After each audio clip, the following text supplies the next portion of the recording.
Chapter 12. Stranded. They walked slowly across the field and down the hill to the old Perkins place. There were 4 or 5 cars parked outside. His father raised the knocker, and Jess could hear PT barking from the back of the house and rushing to the door. "Hush, PT," a voice said, which Jess did not know. "Down." The door was opened by a man who was half leaning over to hold the dog back. And at the sight of Jess, PT snatched himself loose and leapt up joyfully upon the boy. Jess picked him up and rubbed the back of the dog's neck, as he used to when PT was a tiny puppy. "I see he knows you," the strange man said with a funny half-smile on his face.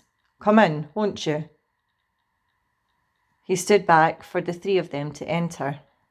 They went into the golden room, and it was just the same, except more beautiful because the sun was pouring through the south windows. 4 or 5 people Jess had never seen before were sitting about whispering some, but mostly not talking at all. There was no place to sit down, but the strange man was bringing chairs from the dining room. The 3 of them sat down stiffly and waited, not knowing what to wait for. An older woman got up slowly from the couch and came over to Jess's mother. Her eyes were red under her perfectly white hair. "I'm Leslie's grandmother," she said, putting out her hand. His mother took it awkwardly. "Miss Aarons," she said in a low voice, "from up the hill."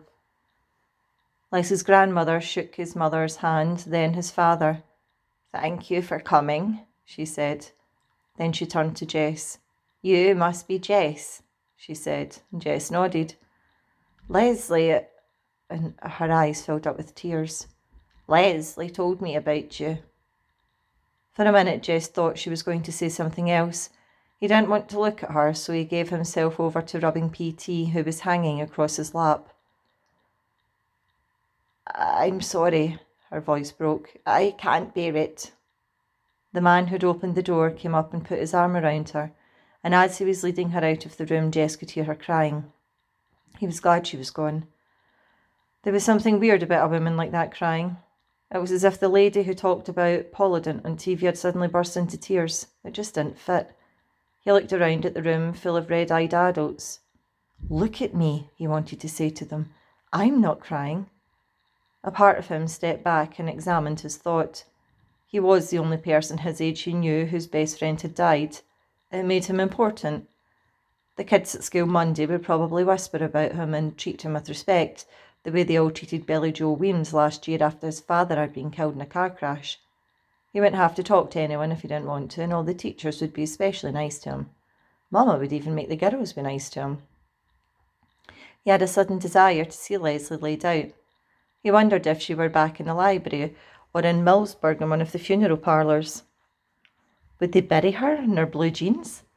Or maybe that blue jumper and the flowery blouse she'd worn Easter. That would be nice. People might snicker at the blue jeans, and he didn't want anyone to snicker at Leslie when she was dead. Bill came into the room, and PT slid off Jess's lap and went to him. The man leaned down and rubbed the dog's back, and Jess stood up. "Jess?"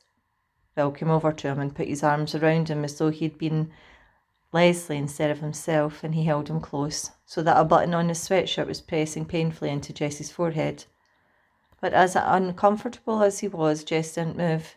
He could feel Bill's body shaking, and he was afraid that if he looked up he would see Bill crying too. He didn't want to see Bill crying. He wanted to get out of this house. It was smothering him. Why wasn't Leslie here to help him out of this? Why didn't she come running in and make everyone laugh again? "She loved you, you know." He could tell from Bill's voice that he was crying. "She told me once that if it weren't for you," and his voice broke completely. "Thank you," he said a moment later. "Thank you for being such a wonderful friend to her." Bill didn't sound like himself. He sounded like someone in an old, mushy movie, the kind of person Leslie and Jess would laugh at and imitate later. "Boo-hoo-hoo, you were such a wonderful friend to her." He couldn't help moving back just enough to get his forehead off the stupid button, and to his relief, Bill let go. He heard his father ask Bill quietly over his head about the service, and Bill answering quietly, almost in his regular voice, that they'd decided to have the body cremated and were going to take the ashes to his family home in Pennsylvania tomorrow. Cremated? Something clicked inside Jess's head. That meant Leslie was gone. Turned to ashes. He would never see her again, not even dead. Never. How could they dare? Leslie belonged to him, more to him than anyone in the world. No one had even asked him, no one had even told him, and now he was never going to see her again, and all they could do was cry. Not for Leslie. They weren't crying for Leslie. They were crying for themselves, just themselves. If they'd cared at all for Leslie, they would have never brought her to this rotten place. He had to hold tightly to his hands for fear he might sock Bill right in the face. He, Jess, was the only one who really cared for Leslie. But Leslie had failed him. She went and died just when he needed her the most. She went and left him. She went swinging on that rope just to show him that she was no coward. So there, Jess Aarons, she probably would have said somewhere right now, laughing at him, making fun of him like he was Mrs. Myers. And she'd tricked him. She'd made him leave his old self behind and come into her world. And then, before he was really at home in it, but too late to go back, she'd left him stranded there, like an astronaut wandering about in the moon, alone. He was never sure later, just when he left the old Perkins place, but he did remember running up the hill towards his own house with angry tears streaming down his face. He banged through the door, and Maybelle was standing there, her brown eyes wide. "Did you see her?" she asked excitedly. "Did you see her laid out?" He hit her in the face, as hard as he had ever hit anything in his life. She stumbled backwards away from him with a little yelp, and he went into the bedroom and felt under the mattress until he retrieved all his paper and the paints that Leslie had given him at Christmas time. Ellie was standing in the bedroom door fussing at him. He pushed past her from the couch to Brenda, who was complaining, but the only sound that really entered his head was that of Maybelle whimpering. He ran out of the kitchen door and down the field all the way to the stream without looking back. The stream was a little lower than it had been when he'd last seen it. Above from the crab tree, the frayed end of the rope swung gently. "I'm now the fastest runner in 5th grade. And he screamed something without words and flung the papers and paints into the dirty brown water. The paints floated on top, riding the current like a boat, but the papers swirled about, soaking in the muddy water, being sucked down, around and down. He watched them all disappear. Gradually his breath quieted and his heart slowed from its wild pace. The ground was still muddy from the rains, but he sat down anyway. There was nowhere to go. Nowhere. Ever again. He put his head down on his knee. "That was a damn fool thing to do." His father sat down on the dirt beside him. "I don't care. I don't care." He was crying now, crying so hard he could barely breathe. His father pulled Jess in his lap as though he were Joyce Ann. There, he said, patting his head. "Shh, shh, shh, shh." "I hate her," Jess said through his sobs. "I hate her. I wish I'd never seen her in my whole life." His father stroked his hair without speaking, and Jess grew quiet. They both watched the water, and finally his father said, "Hell, ain't it?" It was the kind of thing Jess could hear his father saying to another man, and he found it strangely comforting, and it made him bold. "Do you believe people go to hell? Really go to hell, I mean?" "You ain't worrying about Leslie Burke." It did seem peculiar, but still. "Well, Maybelle said..." "Maybelle? Maybelle ain't God."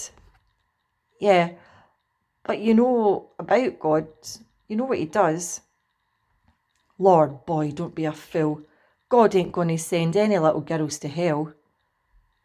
He'd never in his life thought of Leslie Burke as a little girl, but still God was too. She wouldn't have been 11 until November. They got up and began to walk up the hill. "I didn't mean that thing about hating her," he said. "I don't know what made me say that." His father nodded to show that he understood. Everyone, even Brenda, was gentle to him. Everyone except Maybelle, who hung back as though afraid to have anything to do with them. He wanted to tell her he was sorry, but he couldn't. He was too tired. He couldn't just say the words, he had to make it up to her, and he was too tired to figure out how. That afternoon, Bill came up to the house. They were about to leave for Pennsylvania, and he wondered if Jess would take care of the dog until they got back. Sure. He was glad Bill wanted him to help. He was afraid he'd hurt Bill by running away this morning. He wanted to know that Bill didn't blame him for anything, but it was not the kind of question he could put into words. He held PT and waved as the dusty little Italian car turned into the main road, and he thought he saw them wave back, but it was too far away to be sure. His mother had never allowed him to have a dog, but she made no objection to PT being in the house. PT jumped in his bed, and he slept all night with PT's body curled against his chest.